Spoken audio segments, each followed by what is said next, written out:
भक्तगणों, भगवद गीता का 38 अध्याय का अगला भाग हिंदी में सुनिए और इस चैनल को लाइक एंड सब्सक्राइब जरूर करें। भगवद कथा सुनिए, भगवद गीता सुनिए। यदि अर्जुन को दूसरे अध्याय के 39वें और 50वें श्लोक को सुनते ही उपयुक्त भ्रम हो गया था कि 53वें श्लोक में उस उपकरण के समाप्त होते ही उन्होंने अपने भ्रम निवारण के लिए भगवान से पूछ क्यों लिया, बीच में इतना व्यवधान क्यों पड़ने लगा।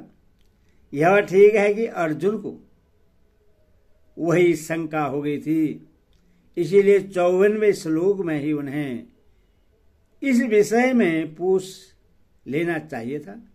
किंतु 53वें श्लोक में जब भगवान ने यह कहा कि जब तुम्हारी बुद्धि मोहरूपी दलदल से तर जाएगी और परमात्मा के स्वरूप में स्थिर हो जाएगी, तब तुम परमात्मा में श्रेय रूप योग को प्राप्त होगे।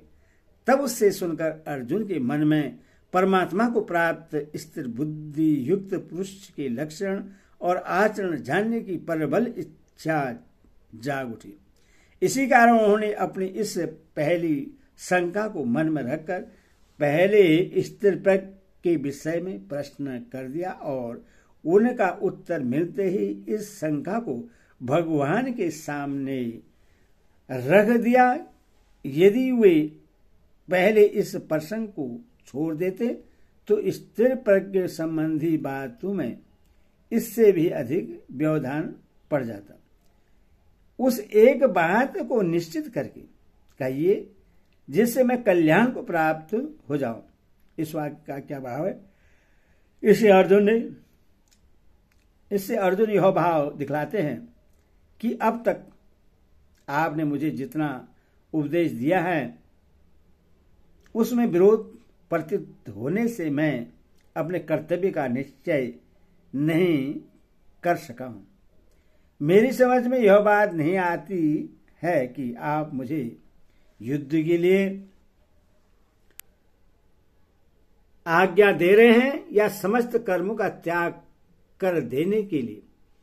यदि युद्ध करने के लिए कहते हैं तो किस प्रकार करने के लिए कहते हैं, और यदि कर्मों का त्याग करने के लिए कहते हैं तो उनका त्याग करने के बाद फिर क्या करने को आज्ञा देते हैं। इसीलिए आप सब प्रकार से सोच समझकर मेरे कर्तव्य का निश्चय करके मुझे एक ऐसा निश्चित साधन बतला दीजिए कि जिसका पालन करने से मैं कल्याण को प्राप्त हो जाऊं। यहाँ श्रेय पद का अर्थ कल्याण करने का क्या अभिप्राय है? यहाँ श्रेय प्राप्ति से अर्जुन का तात्पर्य इस लोक या परलोक के भोगों की प्राप्ति नहीं है, क्योंकि भूमि का निष्कंटक राज्य और देवों का आधिपत्य मेरे शोक को दूर नहीं कर सकते। यह बात तो उन्होंने पहले ही कह दी थी। अजम श्रेय प्राप्ति से उनका अभिप्राय शोक मोह का सर्वदा नाश करके शाश्वती शांति और नित्यानंद प्रदान करने वाली नित्य वस्तु की प्राप्ति से है। इसीलिए यहाँ श्रेय पद का अर्थ कल्याण किया गया है। इस प्रकार अर्जुन के पूछने पर भगवान उनका निश्चित कर्तव्य भक्तिवधान कर्मयोग बतलाने के उद्देश्य से पहले उनके प्रश्न का उत्तर देते हुए यह दिखलाते हैं कि मेरी वचन व्यामिश्रित अर्थार्थ मिले हुए नहीं है, वरन सर्वदा स्पष्ट और अलग अलग है। श्री भगवान बोले, हे निष्पाप, इस लोक में दो प्रकार की निष्ठा मेरे द्वारा पहले कही गई है। उनमें से सांख्य योगियों की निष्ठा तो ज्ञान योग से और योगियों की निष्ठा कर्म योग से होती है। अस्मिन् लोके पद किस लोक का वाचक है? अस्मिन् लोके पद इस मनुष्य लोक का वाचक है, क्योंकि ज्ञान योग और कर्म योग इन दोनों साधनों में मनुष्य का ही अधिकार है। निष्ठा पद का क्या अर्थ है और उसके साथ द्विविधा विशेषण देने का क्या भाव है। निष्ठा पद का अर्थ स्थिति है, इसके साथ द्विविधा विशेषण देकर भगवान ने यह बात दिखलाया है कि प्रधानता से साधन की स्थिति के दो भेद होते हैं। एक स्थिति में तो मनुष्य आत्मा और परमात्मा को अभेद मानकर अपने को ब्रह्मा से अभिन्न समझता है, और दूसरे में परमेश्वर को सर्वशक्तिमान संपूर्ण जगत के कर्ता हर्ता स्वामी तथा अपने को उनका आज्ञाकारी सेवक समझता है।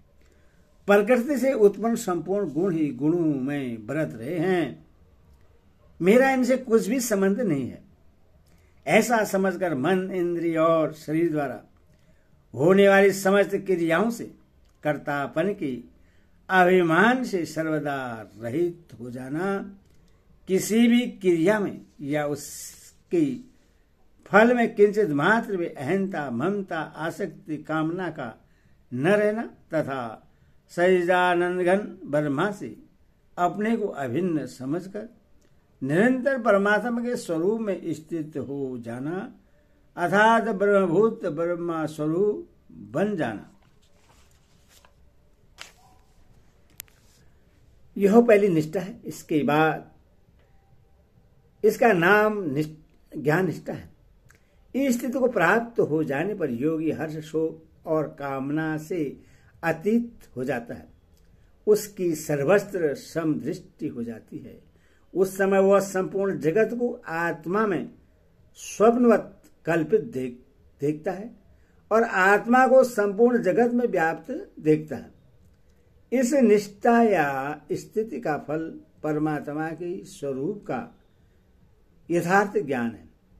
वर्ण आश्रम स्वभाव और परिस्थिति के अनुसार जिस मनुष्य के लिए जिन कर्मों का शास्त्र विधान है, जिनका अनुष्ठान करना मनुष्य के लिए अवश्य कर्तव्य माना गया है, उन शास्त्र विहित स्वाभाविक कर्मों का न्यायपूर्वक अपना कर्तव्य समझकर अनुष्ठान करना, उन कर्मों में और उनके फल में ममता आसक्ति और कामना का सर्वदा त्याग करके प्रत्येक कर्म की सिद्धि और असिद्धि में तथा उसके फल में सदा ही सम रहना एवं इंद्रियों के भोगों में और कर्मों में आसक्त न होकर समस्त संकल्पों का त्याग करके योगारूढ़ हो जाना, यह कर्म योग की निष्ठा है तथा परमेश्वर को सर्वशक्तिमान सर्वधार सर्वव्यापी सबके सुहृदय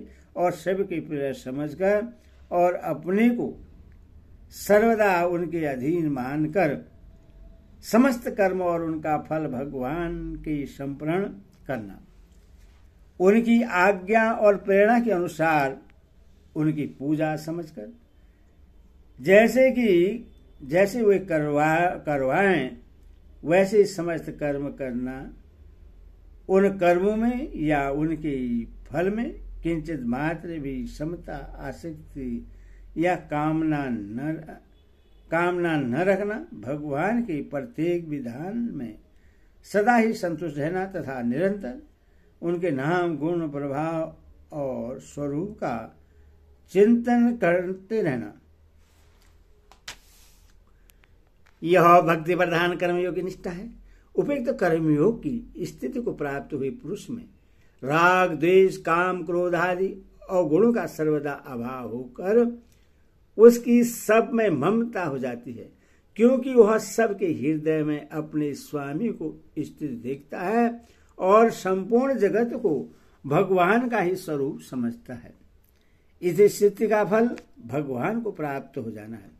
दो प्रकार की निष्ठाएं मेरे द्वारा पहले कही गई हैं, इस कथन का क्या भाव है। इससे भगवान ने यह भाव दिखलाया है कि ये दो प्रकार की निष्ठाएं मैंने आज तुम्हें नई नहीं बतलाई है। सृष्टि के आदिकाल में और उसके बाद भिन्न भिन्न अवतारों में मैं इन दोनों निष्ठाओं का स्वरूप अलग अलग बतला चुका हूं। वैसे तो तुमको भी मैंने दूसरे अध्याय के 11वें श्लोक से लेकर 30वें श्लोक तक अद्वितीय आत्मा के स्वरूप का प्रतिपादन करते हुए सांख्य योग की दृष्टि से युद्ध करने के लिए कहा है। और 39वें श्लोक में योग विषयक बुद्धि का वर्णन करने की प्रस्तावना करके 40वें 53वें श्लोक तक फल सहित कर्म योग का वर्णन करते हुए योग में स्थित होकर युद्धादि कर्तव्य कर्म करने के लिए कहा है तथा दोनों का विभाग करने के लिए 39वें श्लोक में सर्वस्व रूप से यह भी कह दिया है कि इससे पूर्व मैंने सांख्य विषयक उपदेश दिया है और अब योग विषय उपदेश कहता हूं। इसीलिए मेरा कहना व्यामस्थित अर्थात मिला हुआ नहीं है। अनक संबोधन का क्या भाव है? जो पाप रहित हो उससे अनक कहते हैं। अर्जुन को अनक नाम से संबोधित करके भगवान ने यह भाव दिखलाया है कि जो पापायुक्त और पापरायण मनुष्य हैं वह तो इनमें से किसी भी निष्ठा को नहीं पा सकता, पर तुम पाप रहित हो अथवा तुम इनको सहज ही प्राप्त कर सकते हो। इसीलिए मैंने तुमको यह विषय सुनाया है।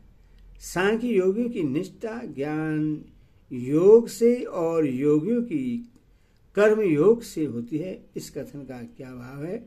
इससे यह भाव दिखलाया है कि उन दोनों प्रकार की निष्ठाओं से जो सांख्य योगी की निष्ठा है वह तो ज्ञान योग का साधन करते करते देहाभिमान का सर्वदा नाश होने पर सिद्ध होती है, और जो कर्म योगियों की निष्ठा है वह कर्म योग का साधन करते करते कर्म में और उनके फल में ममता आसक्ति और कामना का अभाव होकर सिद्धि असिद्धि में समतत्व होने पर होती है। उपयुक्त इन दोनों निष्ठाओं के अधिकारी पूर्व संस्कार श्रद्धा और रुचि के अनुसार अलग अलग होते हैं और ये दोनों निष्ठाएं स्वतंत्र हैं। यदि कोई मनुष्य ज्ञान योग और कर्म योग दोनों का एक साथ संपादन करे तो उसकी कौन सी निष्ठा होती है? ये दोनों साधन परस्पर भिन्न हैं, अथवा एक ही मनुष्य एक काल में दोनों का साधन नहीं कर सकता, क्योंकि सांख्य योग के साधन में आत्मा और परमात्मा में अभेद समझकर परमात्मा के निर्गुण निराकार सहजानंदन का चिंतन किया जाता है, और कर्मयोग में फलासक्ति के त्याग पूर्वक कर्म करते हुए भगवान को सर्वव्यापी सर्वशक्तिमान और सर्वेश्वर समझकर उनके नाम गुण प्रभाव और स्वरूप का उपासक भाव से चिंतन किया जाता है। इसीलिए दोनों का अनुष्ठान एक साथ एक काल में एक ही मनुष्य के द्वारा किया जा सकता है। पुरुष लोगों में भगवान ने जो यह बात कही है कि सांख्य निष्ठा ज्ञान योग साधन से होती है और योग निष्ठा कर्मयोग के साधन से होती है, उसी बात को सिद्ध करने के लिए अब यह दिखलाते हैं कि कर्तव्य कर्म का स्वरूप और त्याग किसी भी निष्ठा का हेतु नहीं है। मनुष्य न तो कर्मों का आरंभ के बिना निष्कर्मता को यानी योग निष्ठा को प्राप्त होता है और न कर्मों के केवल त्याग मात्र से सिद्धि यानी सांख्य निष्ठा को ही प्राप्त होता है। यहाँ कर्म्य पद किसका वाचक है और मनुष्य कर्मों का आरंभ किए बिना निष्कर्मता को प्राप्त नहीं होता, इस कथन का क्या भाव है? कर्मयोग की जो परिपक्व स्थिति है जिसका वर्णन पुरुष लोग की व्याख्या में योग निष्ठा के नाम से किया गया है, उसी का वाचक यहाँ नेज कर्म्यम पद है। इस स्थिति को प्राप्त हुए समस्त कर्म करते हुए भी उनसे सर्वदा मुक्त हो जाता है, उसके कर्म बंधन के हेतु नहीं होते। इस कारण उस स्थिति को निष्कर्म अर्थात निष्कर्मता कहते हैं। यह स्थिति मनुष्य को निष्काम भाव से कर्तव्य कर्म का आचरण करने से ही मिलती है, बिना कर्म किए नहीं मिल सकती। इसलिए कर्म बंधन से मुक्त होने का उपाय कर्तव्य कर्म का त्याग कर देना नहीं है, बल्कि उनको निष्काम भाव से करते रहना ही है। यही भाव दिखलाने के लिए कहा गया है कि मनुष्य कर्म का आरंभ किए बिना निष्कर्मता को नहीं प्राप्त होता। हरि ओम तत्सत।